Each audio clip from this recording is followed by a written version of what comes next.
Sabarmati online classes में आप सभी का स्वागत है। इस वीडियो में हम पी ब्लॉक के तत्व के अंतर्गत ऑक्सीजन परिवार के तत्व देखेंगे। तो पहले के वीडियो में हमने नाइट्रोजन परिवार का तत्व कंप्लीट कर लिया था, जिसमें हमने अमोनिया और नाइट्रिक अम्ल बनाने की विधि देखी थी।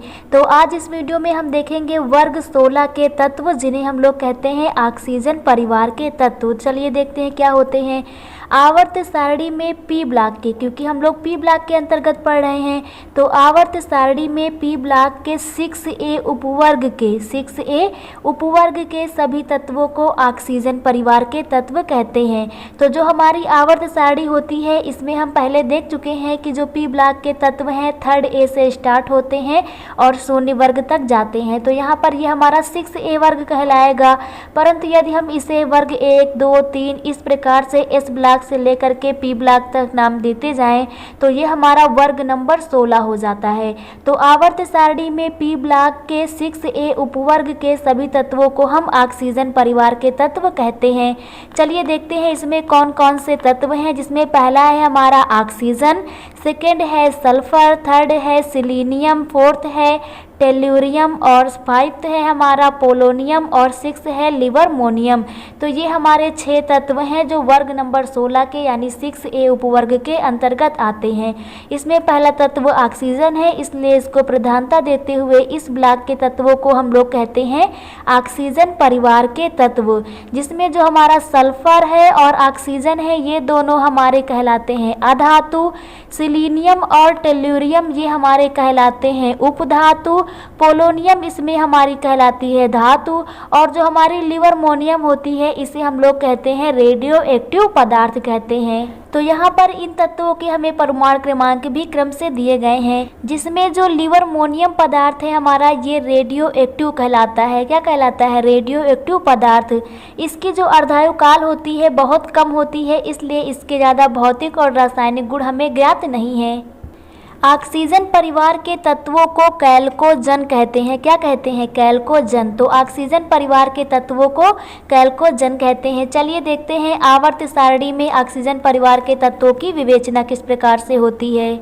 तो आवर्त सारणी में विवेचना करने के लिए हम कुछ पॉइंट देखते हैं, जिसमें पहला पॉइंट है हमारा इलेक्ट्रॉनिक विन्यास। इलेक्ट्रॉनिक विन्यास में क्या होता है, जो ऑक्सीजन परिवार के तत्व होते हैं, इनका सामान्यतः इलेक्ट्रॉनिक विन्यास जो होता है NH2NP4 होता है। क्या होता है? NH2NP4। जबकि इसके पहले हम लोगों ने नाइट्रोजन परिवार में देखा था कि नाइट्रोजन परिवार के लिए जो इलेक्ट्रॉनिक विन्यास होता है वो होता है NH2NP3 होता है, क्योंकि वो भी पी ब्लॉक का तत्व है।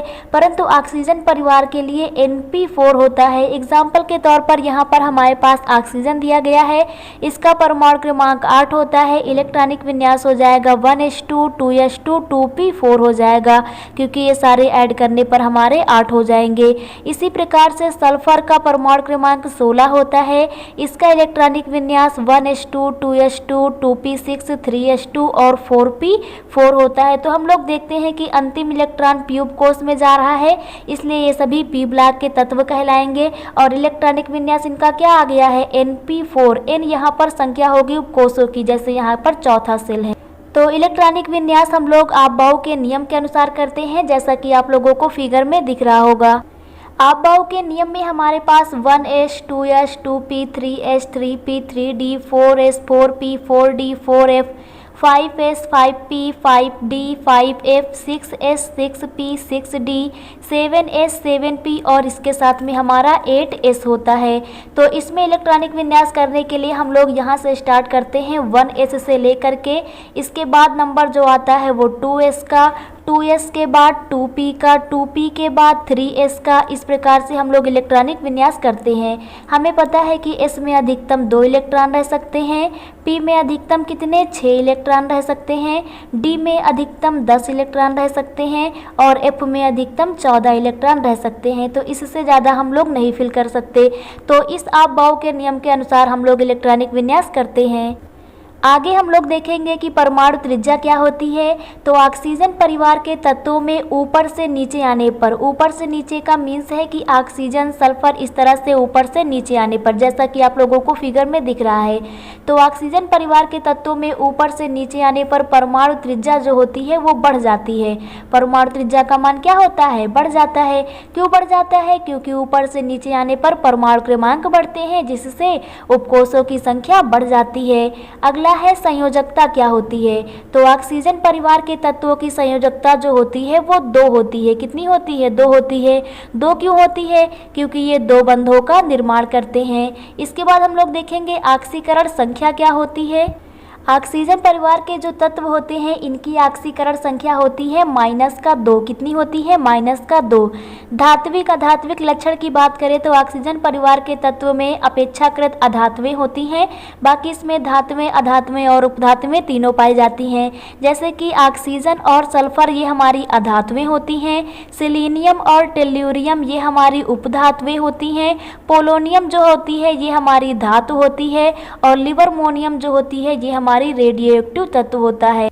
आगे हम लोग विद्युत ऋणात्मकता देखेंगे। तो ऑक्सीजन परिवार के तत्वों में वर्ग में ऊपर से नीचे आने पर विद्युत ऋणात्मकता जो होती है वो घटती जाती है और आयनिक त्रिज्या का मान बढ़ता है, क्योंकि परमाणु त्रिज्या क्या होती है? बढ़ती है।